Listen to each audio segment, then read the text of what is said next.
প্রেমা, তোমাকে আমার বেশ কিছু কথা বলা দরকার ছিল, তাই যেখান থেকে সবকিছু শুরু হয়েছিল এখানে সবাইকে ডাকলাম। বলো, তবে তার আগে বলো উনিকে।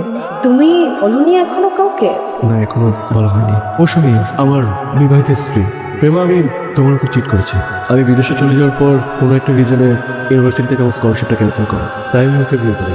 বিয়ে করার পর স্পাউস ভিসার সিটিজেনশিপ পেয়ে আমি আমার PhD-টা কমপ্লিট করি।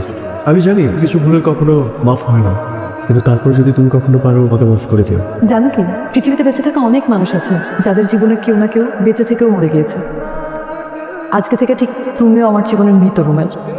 সৌভাগ্যবান মৃদু সাহেব, ভালোবাসার মানুষকে কষ্ট দেওয়ার কি কখনো মাফ আছে? ভালোবাসা বোধহয় মানুষকে কষ্ট দেয় না, মানুষকে কষ্ট দেয় সিচুয়েশন, পরিস্থিতি আসলে আমাদের কেমন একটা জায়গায় নিয়ে আসে যেখানে দুজন ভালোবাসার মানুষ একজন আরেকজনের প্রতিপক্ষ হিসেবে দাঁড়িয়ে যায়। মৃদু চলেন। তুই তোর ভালোবাসার জন্য এত বড় স্যাক্রিফাইস করলি? কেউ তো কিনা আমাকে ভালোবাসে।